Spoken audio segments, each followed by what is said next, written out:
Hi, I'm Chris Bailey, founder at Vermont Smoke Cure. Vermont's always been a trailblazer, from the Green Mountain Boys to Ben and Jerry. Today, we're going to talk about trails a little more literally. On over 7,000 miles of trail, you can cross Vermont by foot, horse, bike, paddle, ski, or snowmobile. It really got me thinking, how does Vermont have such a richness of trails?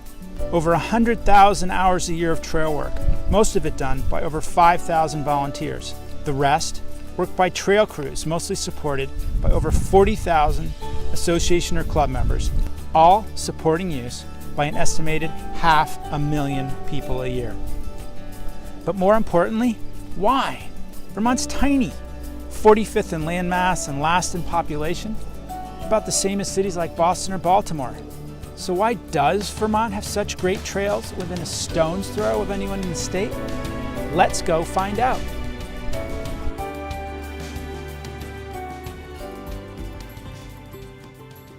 The trails here are so good. There's a lot of passion behind every network, and so everyone's different. This is my home network.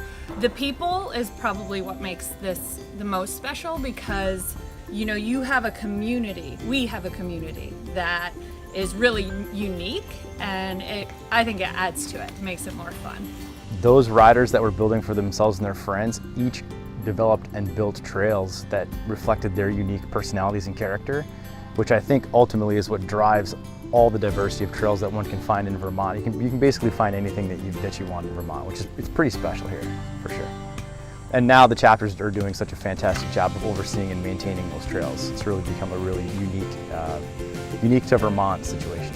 Every rider, if he or she wants, has a say in how mountain biking is developed in Vermont. Public land managers they recognize that our access to public land is really key to what we do, in addition to the private landowners. I mean, Vermont is the land is held, 85% of it is private land ownership.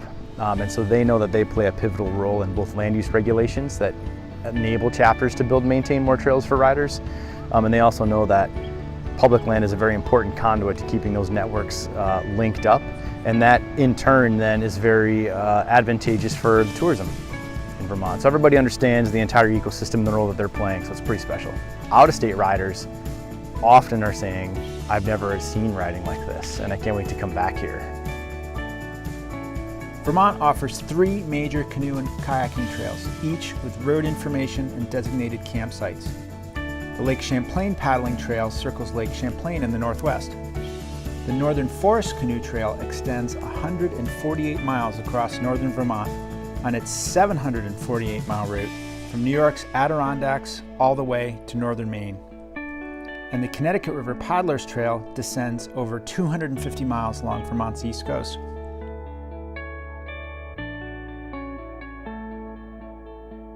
One of the things I get to see on a wide spectrum, I think, which is really nice, is that interest in fitness, but of all varieties. But then we also get people that are over 80 coming out to ski on the Catamount Trail for like the whole day.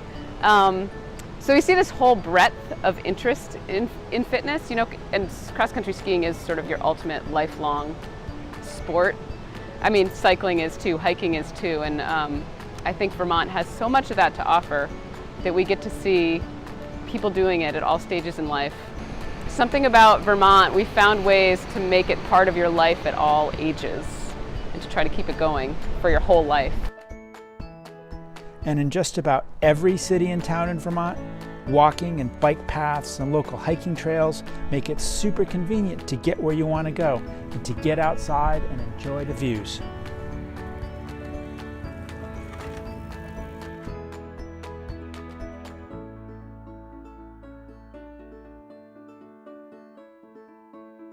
And it's really the character of the people that maintains these trails. They don't maintain themselves. It requires a lot of volunteerism. There's actually tremendously little state oversight. The state will maybe grant you an easement, but then they'll hand the easement right back. They'll hand the easement to you and say, now it's yours, and it's your job to maintain it. Or a landowner will do the same thing. And that takes a huge volunteer effort.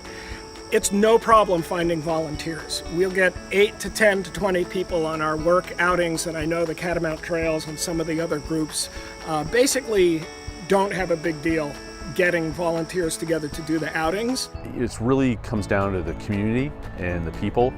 I think when you think about the Long Trail, which is the oldest long-distance hiking trail in the nation, started in 1910, it was started because people wanted to start it. It was all community-based.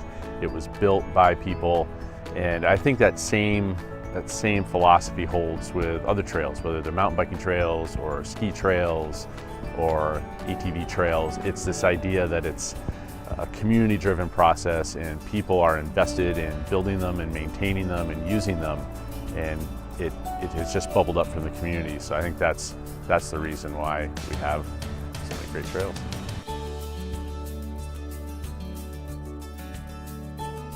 And in the Woodstock area, you can trail ride with horses on over 300 miles of bridle paths. And here's a bonus. Our 7,000-mile tally of Vermont trails didn't even include the hundreds of miles of world-class mountain bike and alpine and cross-country ski trails you can enjoy with a ticket or pass. And keep your eyes open, you could be skiing or riding next to a future Olympian, at least for a few seconds.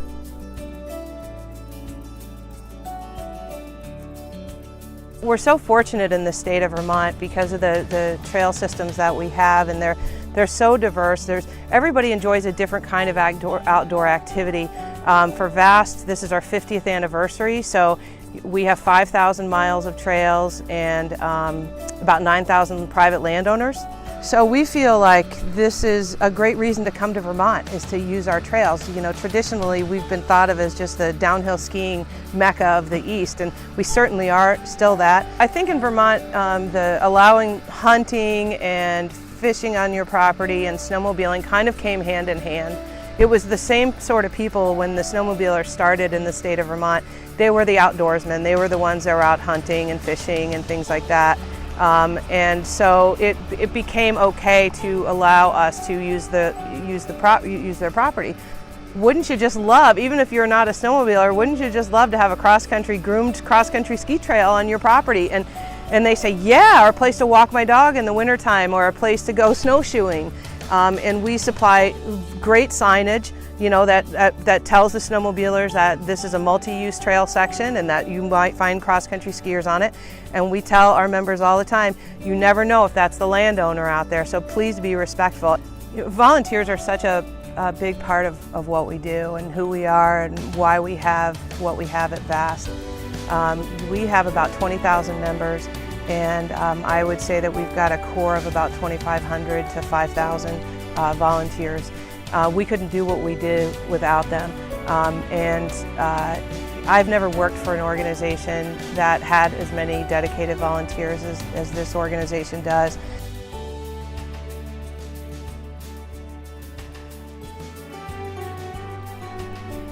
So there you have it. Vermonters and visitors of all ages have fun year-round on Vermont's 7,000 plus miles of trails. We have such amazing networks of trails because from landowners to state land managers, newcomers and natives, Vermonters work together to make their trails such a blast to get out and enjoy.